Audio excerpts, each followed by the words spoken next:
Close the door. Good to see you too. Hi, Melissa Keating. Kelly Severide. Midwest Indemnity? Kelly doesn't carry around business cards, but he's a decorated lieutenant with Rescue Squad, and he's got close ties to the Office of Fire Investigation, thanks to his impressive investigative skills.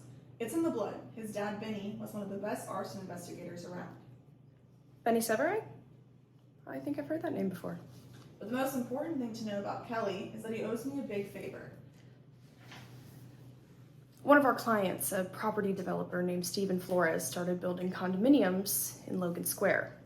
But rising interest rates and a cooling market made that a pretty lousy business to be in. Luckily for Flores, the construction site burned down last month, allowing him to collect on his policy and use the money to build a more lucrative multi-use complex on the property. So you think this was arson?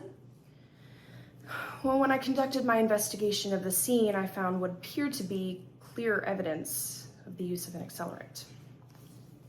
So, imagine my surprise when the official OFI report came out and Van Meter ruled the fire accidental. Clearing the way for Flores to raise the site, thereby destroying any evidence that might remain. You think Van Meter fudged the report? No, not a chance. What makes you so sure? Van Meter is nothing if not honest. He's one of the good guys. No way he'd covered up an arson. Not for $1 million. How about for an old friend? I started doing some digging on Captain Van Meter. I found out that him and Stephen Flores grew up on the same block in Pilsen. They went to the same school, they played basketball on the same varsity team, and they were photographed together at an event for the school just a few years back. Lieutenant. Hey, this is Melissa Keating from the insurance company. Okay. What are you doing here? The Flores fire came at a really busy time for OFI. They were in the middle of a dozen other cases that would have left them shorthanded. Giving Van Meter the justification to handle the case personally. Exactly. He could claim he didn't have the luxury of recusing himself.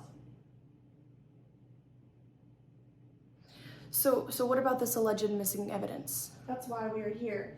If OFI was overwhelmed, Van Meter could say evidence just got misplaced. Thought we should check the other cases that were active at the time, cover our bases. So we're going on a treasure hunt. If that EV charger evidence doesn't turn up, I'll recommend Pierce press charges against Van Meter.